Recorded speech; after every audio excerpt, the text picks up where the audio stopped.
They didn't fire him for making a mistake. They fired him for noticing one. They moved his desk to the basement. They told him to shred old documents. One of those documents cost them $85 million. This is not a story about revenge. It's about what happens when a system targets the wrong man. The offer letter came on a Thursday in late October. It was for a senior analyst role at Alaric Consolidated.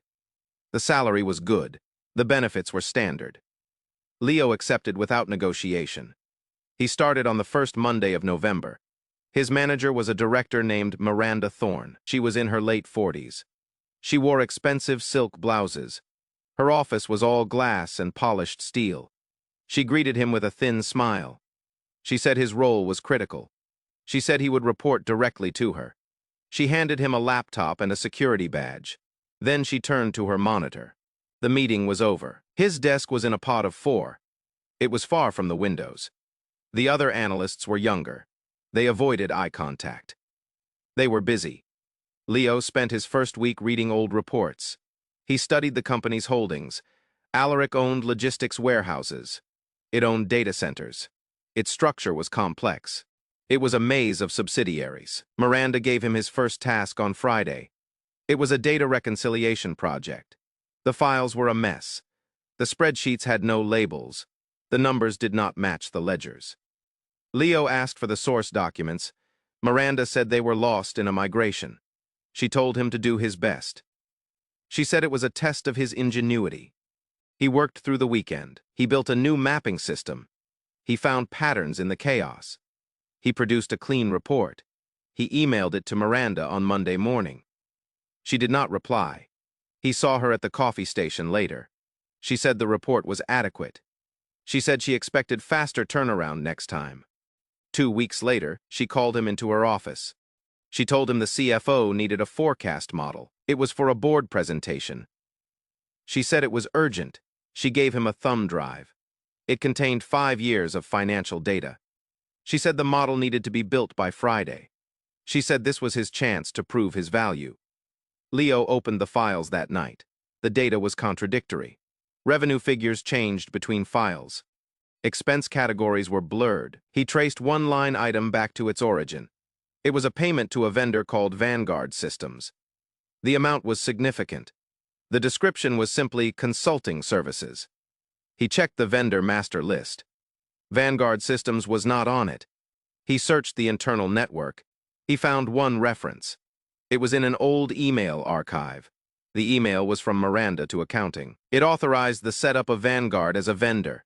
It was dated 3 years prior. The business justification was vague. Leo built the forecast model. He flagged the Vanguard payments as an anomaly. He noted they lacked supporting contracts. He submitted the model on Thursday. Miranda called him within an hour. Her voice was cold. She told him to remove the flag. She said Vanguard was a strategic partner. She said the payments were pre-approved. She told him never to question executive decisions again. He removed the flag. He sent the corrected file. He received no thanks. The board presentation happened. Life moved on. A month later, Miranda reassigned him. She moved him off all financial modeling. She put him on inventory auditing. It was a low-status task. It involved counting server racks in distant data centers. His new desk was next to a printer. It was hot and noisy. His colleagues stopped saying hello. They understood the new hierarchy. Leo accepted the demotion without comment. He requested access to the fixed asset database. It delayed the request for 2 weeks. Miranda approved it finally. She noted the approval in a team email. She reminded everyone that access privileges were earned. Leo began his audit. The first location was a data center in Phoenix.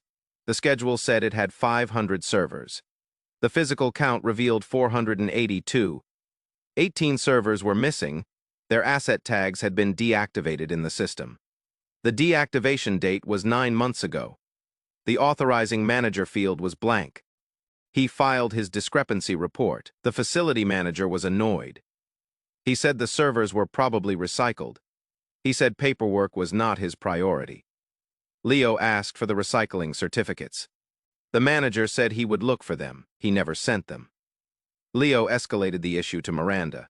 She told him to close the discrepancy. She said he was wasting time on immaterial items.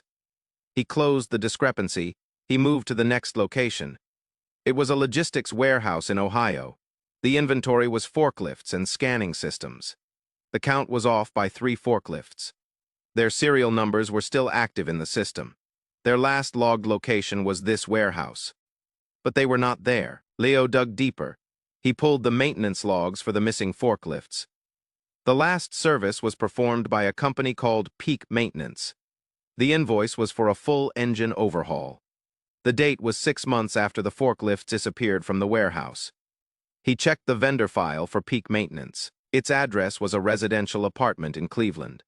He compiled his findings. He listed the missing servers. He listed the missing forklifts.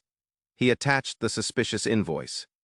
He sent it to Miranda and the head of physical security. The security head replied. He asked for a meeting. Miranda replied to all. She said, Leo was creating phantom issues. She said the assets were surely accounted for elsewhere. She canceled the security meeting. The next day, Leo was removed from the audit project. Miranda said his approach was too adversarial. She said he lacked trust in the team. She assigned him to documentation cleanup. It was a project archiving old HR policies. It had no deadline. It was considered career-ending. Leo's new cubicle was in a basement annex. The air was stale. The only sound was the hum of the building's HVAC. He was given a scanner and a cart of boxes. The boxes were filled with paper manuals from the 1990s. His task was to scan them and then shred them. No one would ever check his work. He started scanning. The manuals were about safety procedures. They were about quality standards. They were obsolete. On his third day, he found a different box. It was mislabeled. It contained not manuals, but old corporate records. There were minutes from board meetings. There were signed resolutions. There were copies of long-forgotten contracts. One contract caught his eye. It was between Alaric Consolidated and a shell company. The shell company was named Bryn Mawr Holdings. The contract was for the management of intellectual property. It was dated 15 years ago. It had been signed by Alaric's founder, Gerald Alaric. The other signatory was a man named Robert Thorne. Miranda's maiden name was not in her company bio, but Leo remembered her signature from a document. Her middle initial was R. He did a public records search later that night. He searched for Robert Thorne and Gerald Alaric. He found an old newspaper article from a small business journal. It mentioned a startup partnership. The partners were Gerald Alaric and Robert Thorne. The startup failed. The article said Thorne left the industry after that. The contract in the box was the dissolution agreement. It split the startup's assets. Gerald Alaric took the business name and client list. Robert Thorne took the patents and copyrights. The patents were for a data compression algorithm. The contract granted Alaric a perpetual license to use that algorithm. The license was royalty-free, but it had a condition. The condition was on page 7, clause 4.3. It was called the active use clause. It stated that the license remained valid only for as long as Alaric actively used the technology in a commercial product. If use ceased for a continuous period of 18 months, the license would terminate. All rights would revert to Thorne or his heirs. Leo stopped scanning.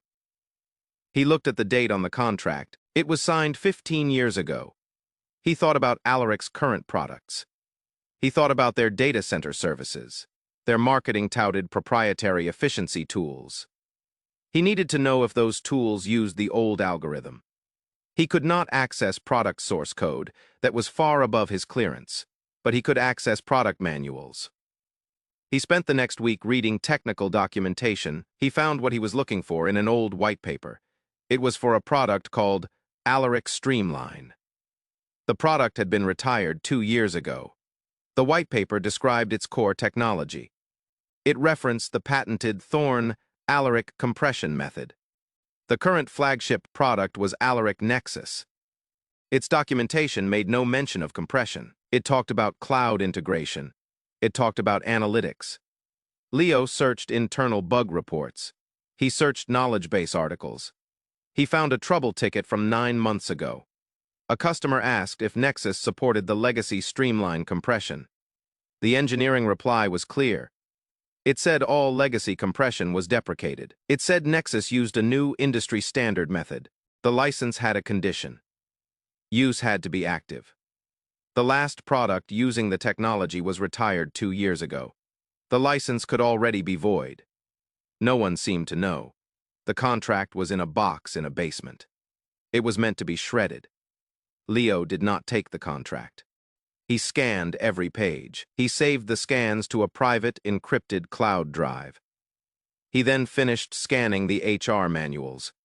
He shredded the box of corporate records along with the old manuals. The physical proof was gone. He had the only digital copy a week later. Miranda came to the basement. She rarely descended there. She told Leo the documentation project was being terminated. The company was going fully digital. She said his position was being made redundant. He would be let go at the end of the month. She offered a standard severance. It was 2 weeks of pay. She placed a separation agreement on his desk. She needed his signature by Friday. He looked at the agreement. It was a broad release of claims. It included confidentiality. It included non-disparagement. It stated he would return all company property. He asked if this was a layoff or a termination. Miranda said it was a reduction in force. His role was no longer needed. She said he should be grateful for the severance. Many got nothing. Leo took the agreement. He said he would review it. Miranda nodded and left. The hum of the HVAC seemed louder. He looked at the clause about company property. It defined it as all documents and data. He had the scanned contract on a personal drive. That was a violation. If he signed, he could never speak of it. He did not sign on Friday. He emailed Miranda. He said he had questions about the severance terms. He requested a meeting with HR. Miranda replied immediately. She said HR was busy. She said the offer was final. She told him to sign and leave with dignity.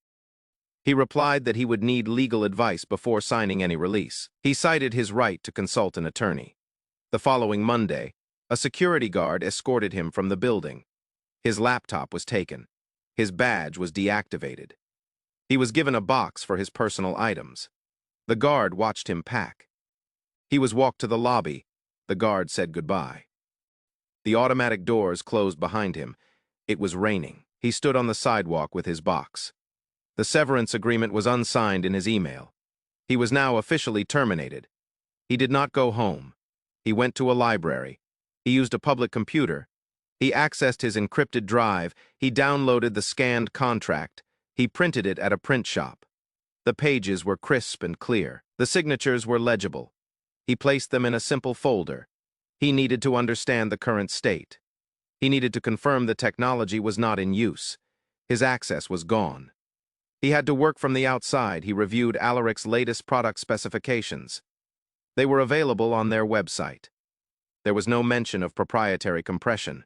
He searched for patent filings. He found the original Thorne patents. They were still active. The assignee was listed as Robert Thorne. He then searched for Robert Thorne. The man was in his 70s now. He lived in a retirement community in Arizona. He had no online presence. Leo found a phone number through a public directory. He called the next morning. A woman answered. She said she was Robert's daughter. She said her father was not well. He did not take business calls. Leo asked if she was aware of the patent portfolio. She was vague. She said a law firm handled all that. She hung up. The air was disengaged. The company was likely in breach, but a breach is only powerful if someone enforces it. Leo was not a party to the contract. He had no standing. He was just a former employee with a document. The power was inert. He turned his attention to the severance agreement. Miranda had sent a final notice. It gave him 48 hours to sign. After that, the offer would be withdrawn. He did not reply. He let the deadline pass. 2 days later, he received a formal termination letter. It cited performance reasons. It stated he would receive no severance. It was signed by Miranda Thorne. This changed the calculus. The performance claim was false. It was defamatory. It could impact future employment. He now had a personal claim against the company or against Miranda individually. He scheduled a consultation with an employment lawyer. The lawyer was named David Chen. David's office was quiet and modern. Leo showed him the termination letter. He showed him his prior performance reviews. They were all satisfactory. David asked if there was any incident. Leo told him about the inventory audit. He told him about the Vanguard payments. David listened. He took notes. He said, wrongful termination cases were difficult. He said the company would argue at will employment. They would bury him in procedural motions. Then Leo placed the folder on the table. He opened it to the key clause. David read the contract slowly. He read the active use clause. He read the reversion language. He leaned back in his chair. He asked where Leo got this. Leo said it was in a box of documents he was assigned to archive. David asked if he had stolen it. Leo said he had scanned it before shredding the originals.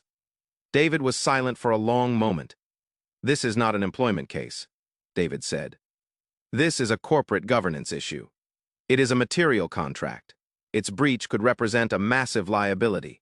The company may not know, or specific individuals may be hiding it. Your termination may be connected to your discovery. That changes everything." David proposed a path.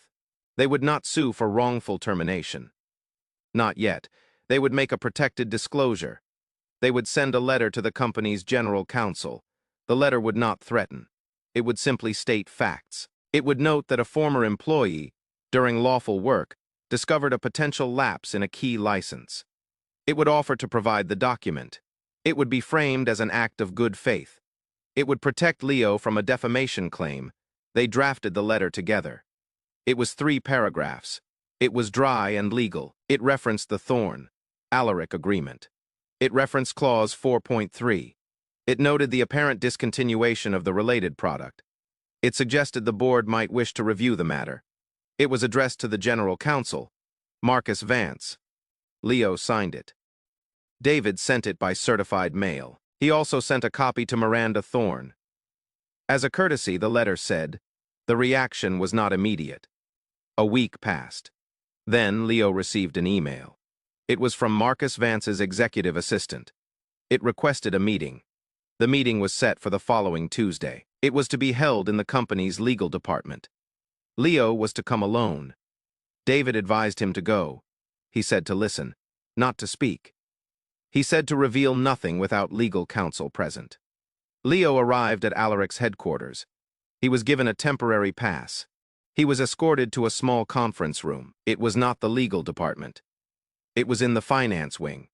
Miranda Thorne was there. Marcus Vance was not. Instead, there was a man named Carl Renner. He was introduced as the head of internal audit. Carl was a large man with a calm demeanor. He thanked Leo for coming. He said the legal letter had been forwarded to him. He said it was an audit matter, not a legal one. He asked to see the contract. Leo provided a copy of the scan. Carl reviewed it. He asked how Leo found it. Leo repeated his story. The documentation cleanup project, the mislabeled box, the scanning and shredding. Carl nodded. He made a note. He said the contract did look authentic. He said the company would, of course, verify its validity. He asked if Leo had spoken to anyone else about this. Leo said only his lawyer. Carl seemed pleased. He said that was wise. He then slid a new document across the table. It was a revised separation agreement. This one had different terms. It offered 6 months of salary as severance. It included a positive letter of reference. It still contained confidentiality clauses. It also contained a non-disclosure clause specific to the contract. Leo would agree that the document was company property. He would agree he had no right to it. He would return all copies in exchange. He would be paid generously.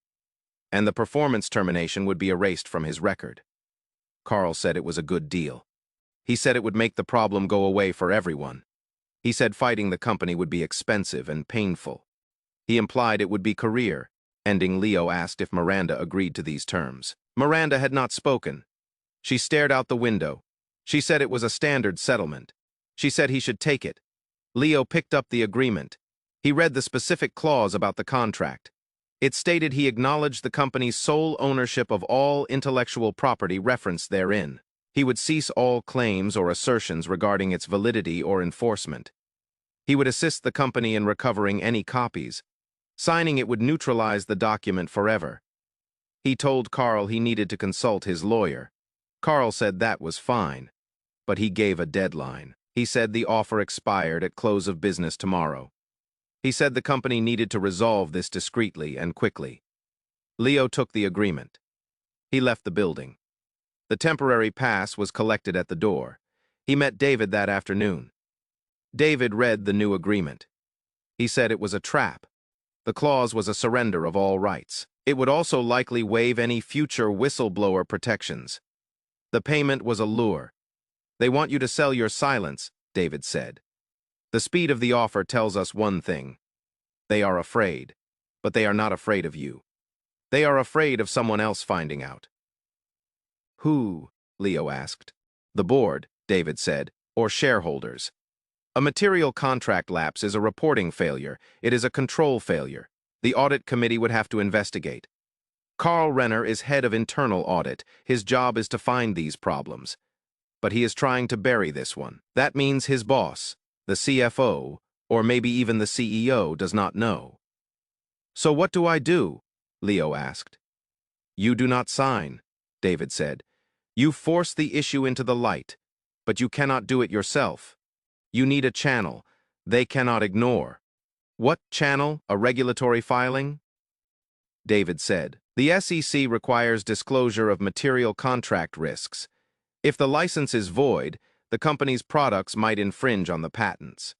That is a material risk. We make a submission to the company's audit committee through their official whistleblower channel. It is protected by law. They must investigate, and they must report it upward. They prepared the submission that night. It was longer than the letter. It included the contract scan. It included the product discontinuation evidence. It included the trouble ticket. It framed everything as a potential control deficiency. It did not accuse anyone. It simply stated facts. David submitted it through the company's confidential ethics portal. He cited the Sarbanes-Oxley Act. He cited the Dodd-Frank Act. He requested acknowledgement of receipt. The acknowledgement came the next morning. It was an automated email from the third-party ethics hotline service. It gave a case number. It said the report would be forwarded to the appropriate parties. Leo waited.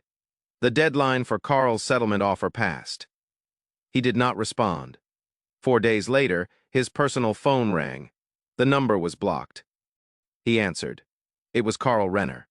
His voice was no longer calm. He asked why Leo had filed an ethics report. He said it was a breach of good faith. Leo said he was following legal advice. Carl said the audit committee was now involved. He said things would get out of control. He said Leo would regret this. Leo said he had nothing further to add. He hung up. He felt a cold tension in his stomach. The machine was now in motion. He had no control over where it would go. He was a bystander.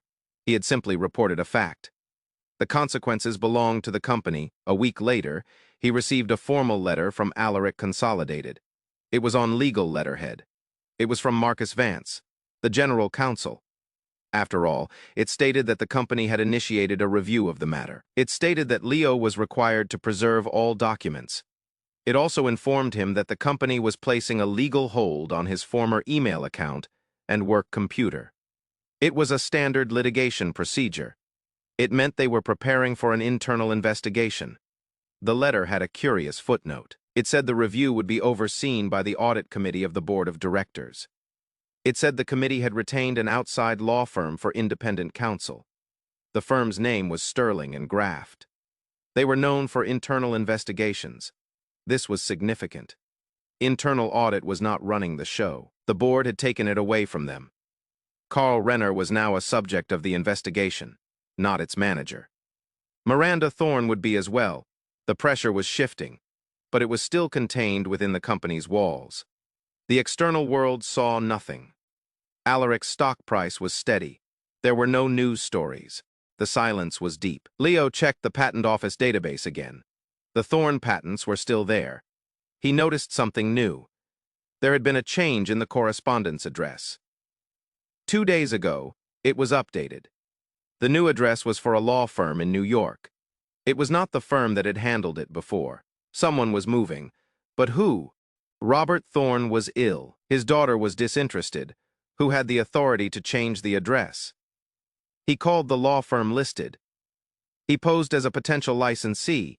He asked about the Thorne compression patents. The receptionist transferred him to a paralegal. The paralegal was polite but vague. She said, the portfolio was under active management. She said inquiries should be made in writing. Leo asked who the managing partner was.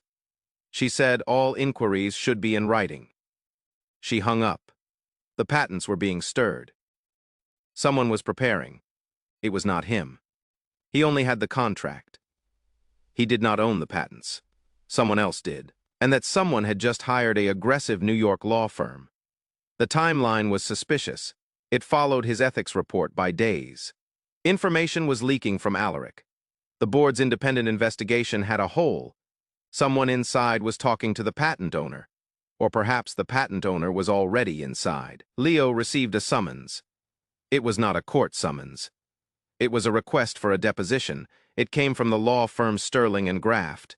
They represented the audit committee of Alaric's board. They wanted his testimony. They scheduled it for a neutral location, a conference center downtown. His lawyer, David, would be present. It was a fact-finding interview, the letter said. It was voluntary but strongly encouraged. He and David prepared. They reviewed every detail. They agreed on a strategy. Leo would answer only what was asked. He would stick to the facts of his discovery. He would not speculate. He would not mention Miranda Thorne unless prompted. He would present himself as a diligent employee who found a concerning document. The deposition room was bland. There was a long table.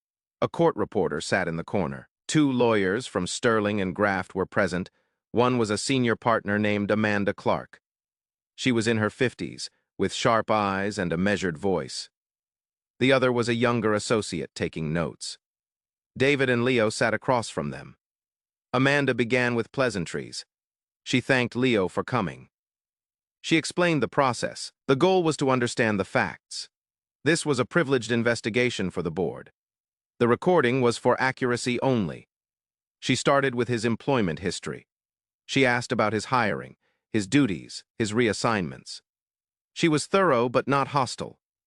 She asked about the documentation cleanup project. Leo described it. She asked how he identified the relevant contract. He said he was scanning for historical value. The Thorne-Alaric agreement stood out because of the signatures. She asked if he knew who Robert Thorne was at the time. He said he did not. She asked if he had done any research after finding it.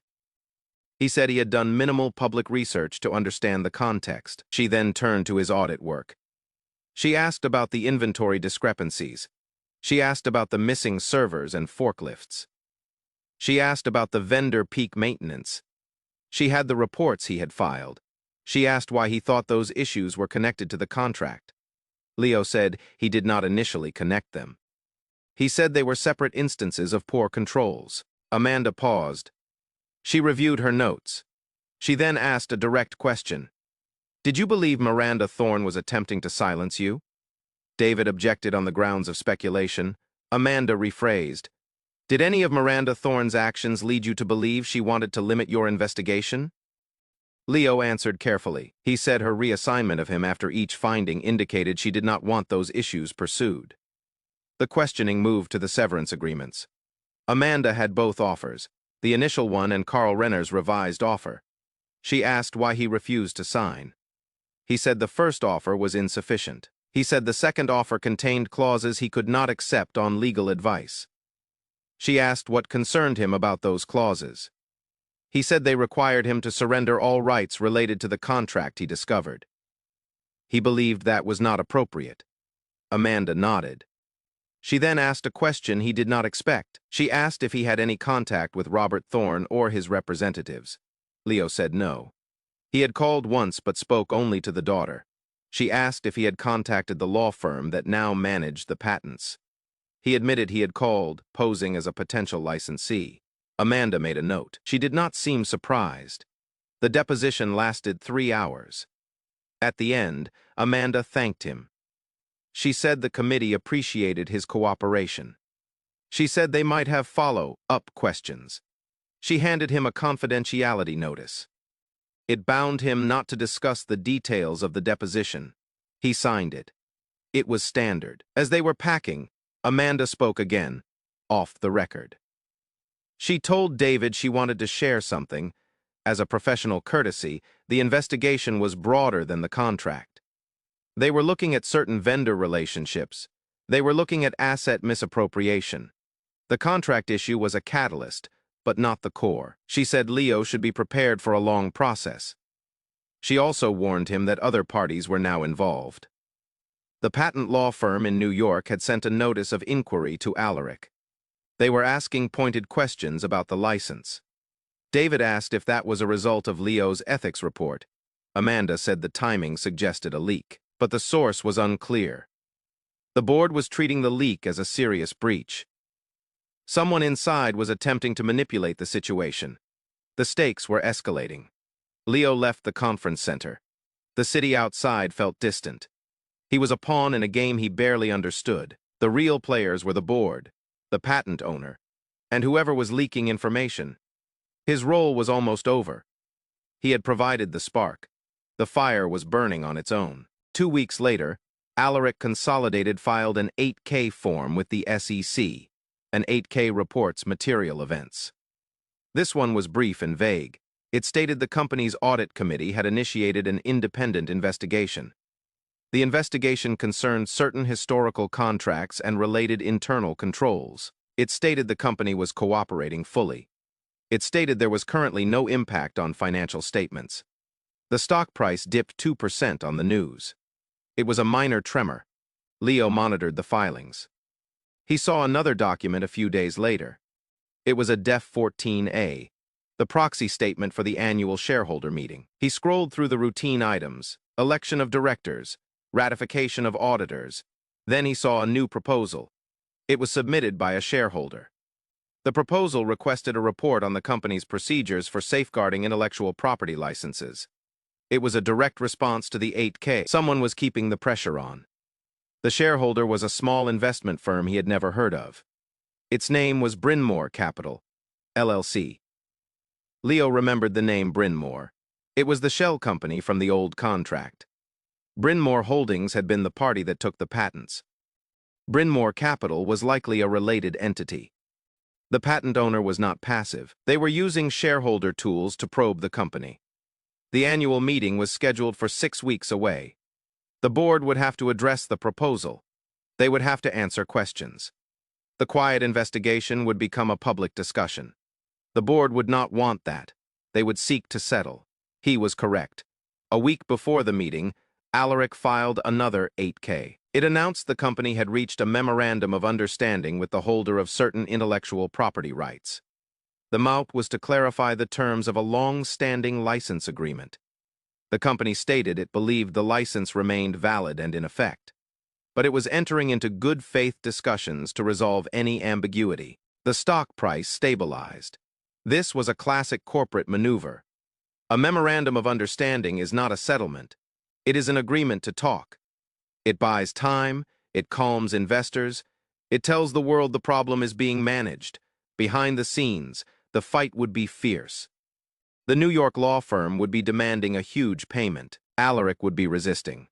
The internal investigation would be complicating everything. Leo received another call from Carl Renner. This time, Carl did not try to be calm. His voice was strained. He said Leo had unleashed chaos. He said the board was questioning every decision in his department. He said Miranda was on administrative leave. He said his own job was in jeopardy. He asked Leo point blank what he wanted. Name a price. Make it go away. Leo said he wanted nothing. He said the process should follow its course. Carl cursed and hung up. The call lasted 40 seconds. It was a recording of desperation.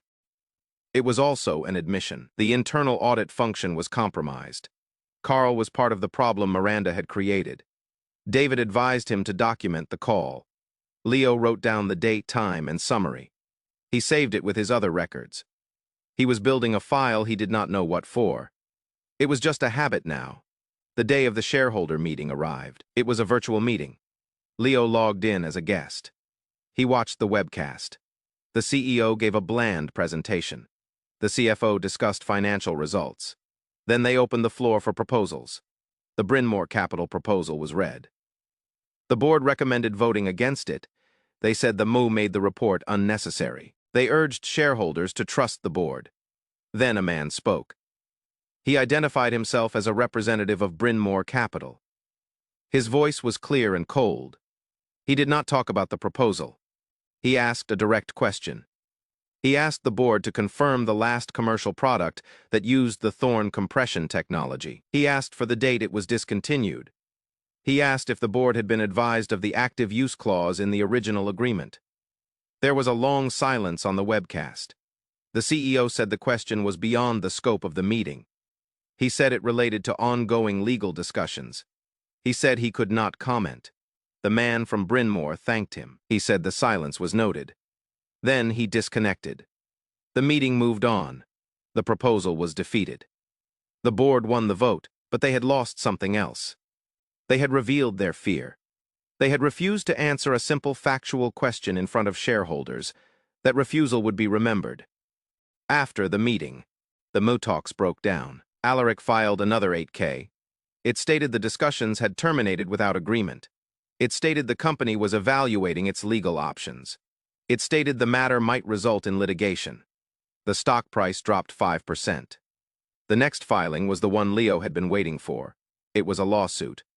But not from the patent holder. It was a shareholder derivative lawsuit. It was filed in Delaware court. The plaintiff was a pension fund. It sued the board of directors on behalf of the company. It alleged breach of fiduciary duty. It claimed the board had failed to oversee material contracts. It claimed the board had allowed a culture of concealment. It cited the inventory discrepancies. It cited the suspicious vendor payments. It cited the termination of an employee who raised concerns. That employee was not named, but the description fit Leo. The lawsuit was a seismic event. Derivative suits are brought against the directors personally. Their directors' and officers' insurance would cover it, but their reputations would be stained. The lawsuit demanded corporate governance reforms. It demanded the recovery of damages from responsible individuals. It named Miranda Thorn and Carl Renner as participants in the wrongdoing. It also named the chief financial officer for failure of oversight. The board now had a public, legal fight on two fronts: the patent threat from the outside and a governance crisis from within. The pressure was no longer containable. The company would have to choose its battles. It would have to sacrifice someone to save itself. Leo received a final letter from Sterling and Graft. It informed him that the internal investigation was complete. Its findings had been presented to the board. The board had taken corrective action. The letter did not specify the action. It simply stated that the matters he raised had been addressed. It thanked him for his assistance. It was a dismissal. His usefulness to the investigation was over. He was now irrelevant to the official process. The lawsuit would grind on for years. The patent dispute would be settled in confidential arbitration. He would never know the full outcome. But he knew one thing: the silence he had broken would not be restored. The hidden document was now a public filing in a court case. Its clause would be picked apart by teams of lawyers. Its consequence would be financial, measured in millions of dollars. He closed his laptop. He had no job. He had a small amount of savings. He had a file of documents that were now part of a public record. He had no sense of victory. He felt only a cold clarity. The machine had processed the problem. It had identified faulty components. It was now removing them. The process was legal, boring, and utterly destructive. He thought about Miranda Thorn. On administrative leave, he thought about Carl Renner, fearing for his job. They had believed their titles protected them. They had believed they could erase a person with a click.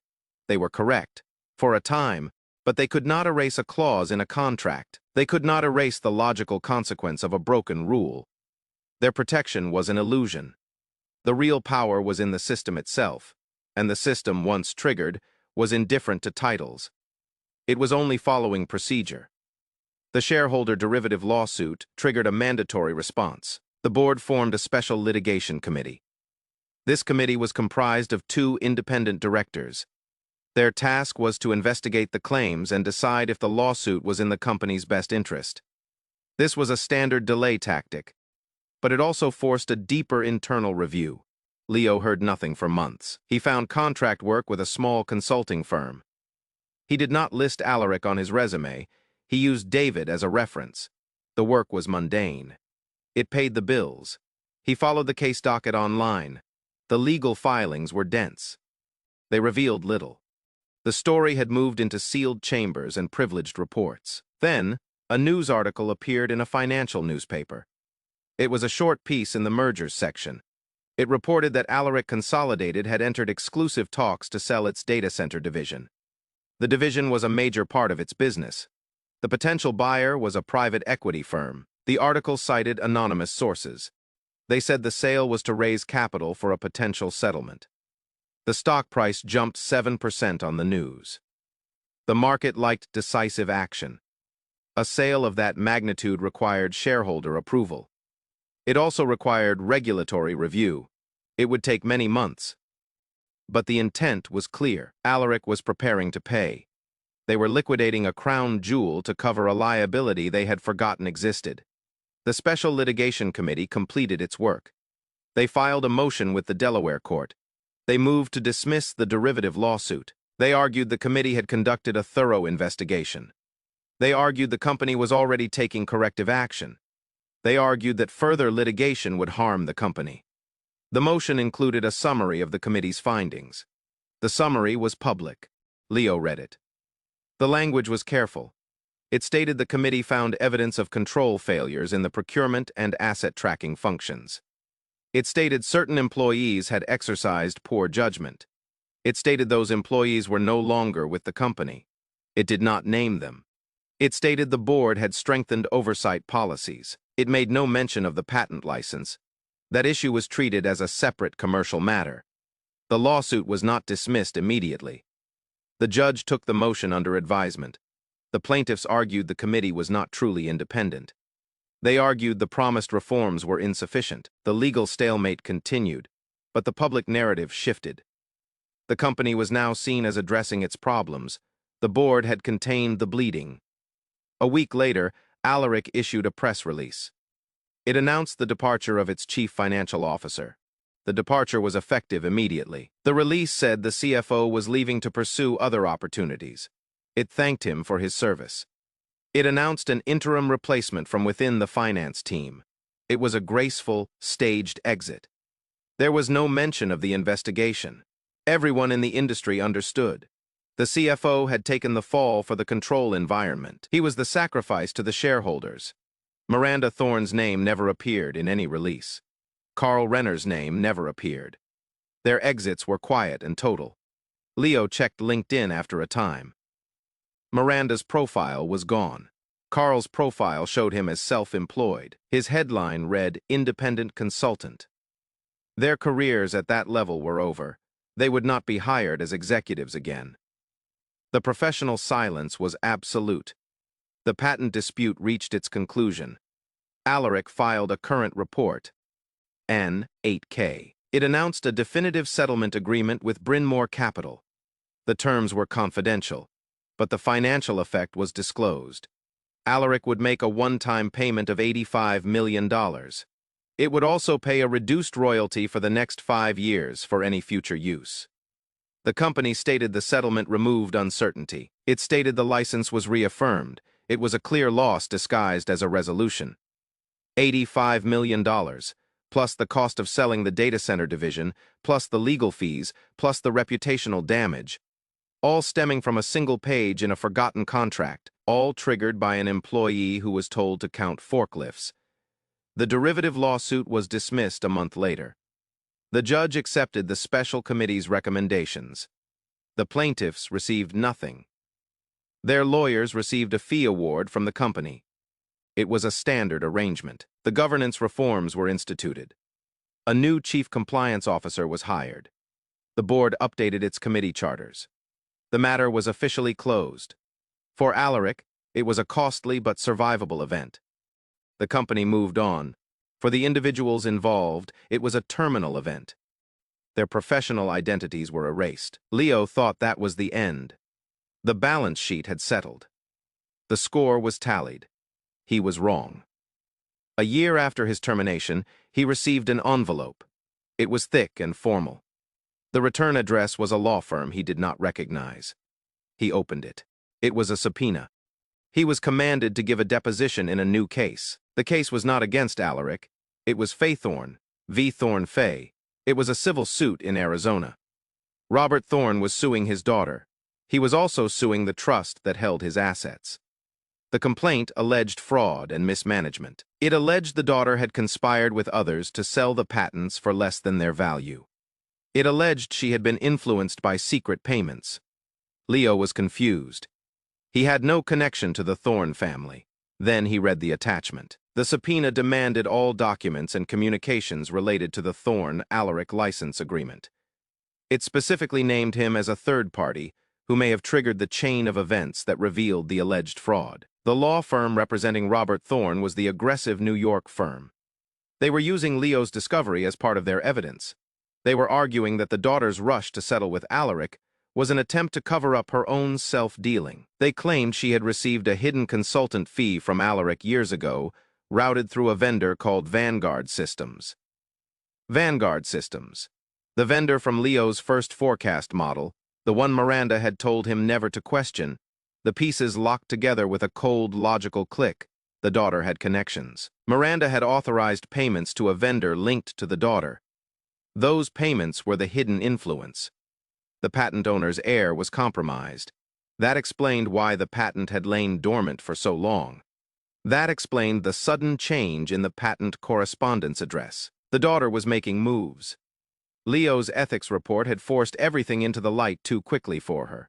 It had ruined her quiet arrangement. He called David. David reviewed the subpoena. He said Leo had to comply. He said this was a separate legal matter. His knowledge was relevant. David would represent him again. The deposition was scheduled in Phoenix. Leo flew to Arizona. The law office was modern and quiet. The deposition was similar to the first, but the lawyers were different. They were litigators, not investigators. They were sharper. They asked about the Vanguard payments.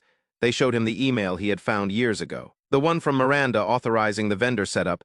They asked if he had seen any other references. He said no. They asked about his conversation with the daughter. He recounted it. Then they showed him a document. It was a bank transfer record. It was from Vanguard Systems to an account in the daughter's name. The date was 4 years ago. The amount was $50,000. The description was consulting fee. They asked if this changed his understanding of his findings at Alaric. He said it provided context. They asked if he believed Miranda Thorn knew the ultimate recipient of the funds. David objected. Leo did not answer. The deposition ended. The lawyers thanked him. One of them walked him out. In the hallway, the lawyer spoke quietly. He said his client, Robert Thorn, was grateful. He said Leo's diligence had uncovered a scheme that was robbing a sick old man. He said the financial settlement with Alaric was one thing, but the family lawsuit would recover what was taken. He said justice was sometimes a slow fuse. Leo returned home. The subpoena had shaken him. The story had layers he never imagined. It was not just corporate revenge, it was familial betrayal. It was elder fraud. His simple audit had pulled a thread that unraveled multiple worlds. He felt no satisfaction. He felt a profound unease. The consequences were still propagating. Years later, in directions he could not predict. He checked the court docket for Faithorn v. Thorn Fay every few weeks. The case progressed slowly. There were motions. There were countersuits. It was ugly and personal. He was glad to be far from it. Then, on a Tuesday morning, he got an email. It was from a recruiting agency. The subject line was Opportunity at Alaric, Consolidated. He almost deleted it. He opened it. The recruiter said she was sourcing for a new role. It was a senior manager of contract compliance. The role reported to the new chief compliance officer. It required experience with complex license agreements. It required a meticulous eye. She had found his profile. She thought he might be a good fit. He stared at the email. It was not automated. It referenced his specific background. It mentioned his tenure at Alaric. It was clearly sent by someone who did not know the full history, or perhaps by someone who did.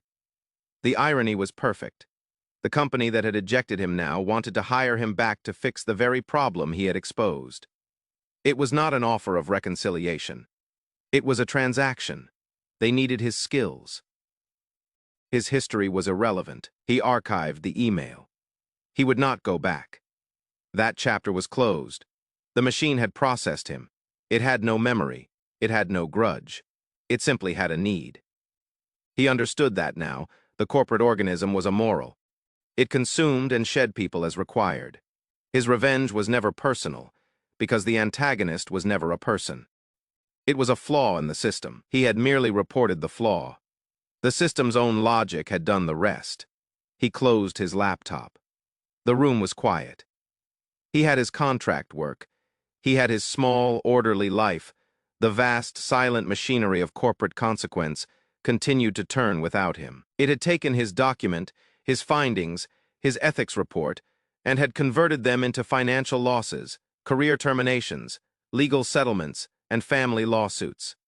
It had done so without passion. It had done so through procedure. He had not won. He had simply observed a correction. The pressure was now dissipated. The balance was restored. The story was over.